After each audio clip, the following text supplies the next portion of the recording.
What's up, guys? It's your boy Connor, coming with you with a slightly different video today. What do we have in the box? What's in the box? The iPhone XS Max, 512 gigabytes. I was about to say megabytes. 512 gigabytes. That's a little overkill, bro. Don't you think? Yeah, slightly. Now that we've done the introductions, hi, hello. We're gonna do this. It's an unboxing, initial impressions, and my general opinion. We're gonna go ahead and unbox it, and then we're gonna get a little bit of a close-up look, kind of toying around with it. And so without further ado,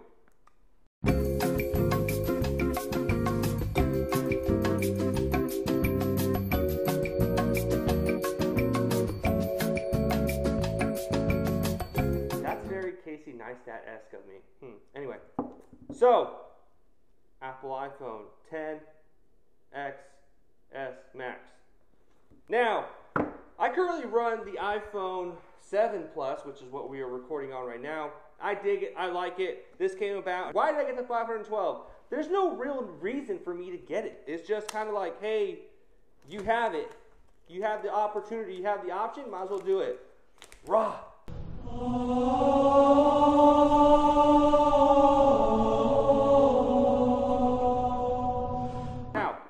Designed by Apple in California, greeting, all this nonsense, blah blah. More literature. You have your ring sound switch, kind of breaks down of what the iPhone is. There it is, iPhone XS Max with a whole bunch of gigs. Now, everything else is in there. Headphones. It would have been cool if it was the wireless for some reason, but of course Apple wants you to pay. No dongle included. You have your little connector and your lightning cable, charger cable thing. And so now we get to the nitty gritty. Ooh, that's the best part. Woo! Look at that. There it is. How does this work? I have no idea how to turn it on. Is there a power button? I'm going to assume this is it.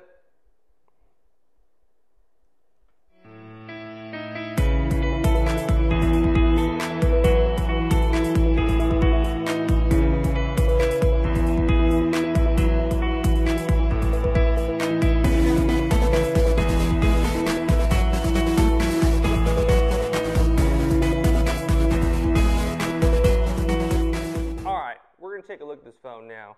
What do we got? We have facial recognition. Just went ahead and did that somehow. Now, video, YouTube. This is the phone speakers. Quality looks pretty good.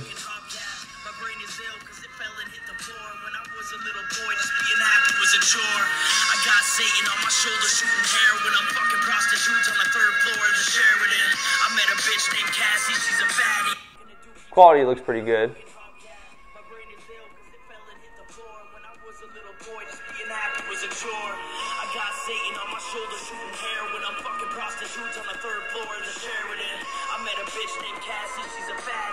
Definitely louder than the previous one. I'm comparing them to the iPhone 7 Plus.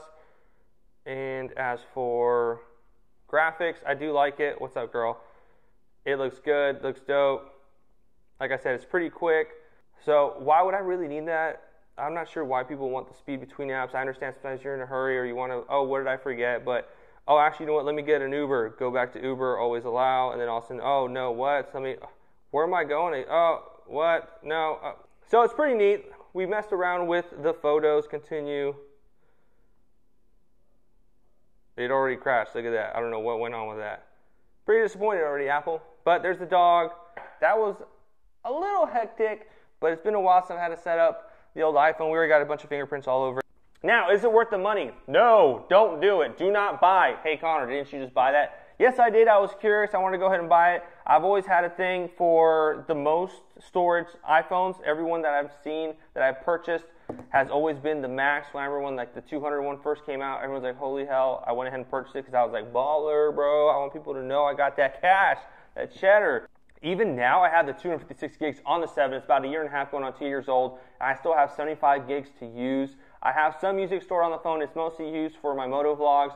I've been doing my iPhone a lot instead of the GoPro solely. I'll kind of use the GoPros as an additional camera POV angle, and I've really enjoyed it like that, to where I do believe the iPhones are pretty much to where technology and our phones to date are really putting nice competition on DSLRs because we carry our phones with us all the time.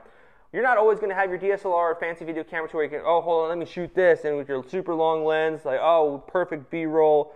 And sometimes, let's face it, it's kind of cumbersome. If you're on an airplane, you don't want to have your big old thing, or in a restaurant, like, oh, hey, I'm moto vlogging, or I'm a foodie and I'm videoing myself eat this, but you have like a 30-person crew just to carry your one camera. It's not practical. With a phone, you can set up on a tripod and just kind of be like, oh, hey, I love this ramen. It's so good, blah, blah, blah, blah. Or I'm a beer connoisseur. I'm having a couple beers at a local bar. There's a new axe throwing restaurant that just opened. That's dope, etc.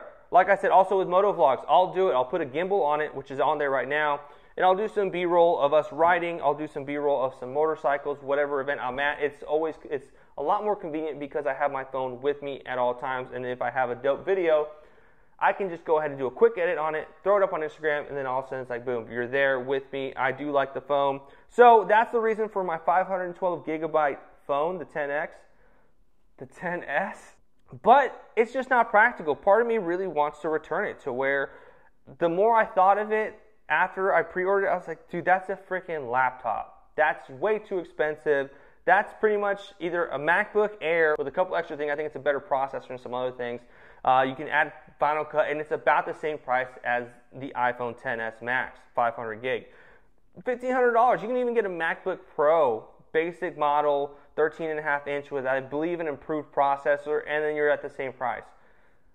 iPhone XS Max, 512 gigabyte, ha! That's it, guys. That's what we're going to do. That's what we're wrapping it up with. Hope you all enjoyed it. This is the first tech review. We don't do tech reviews here on this channel, but we're going to start dabbling on a couple things. So, let me know what y'all think. Let me know if y'all would be interested in a follow-up video with a couple shots from this. Holla.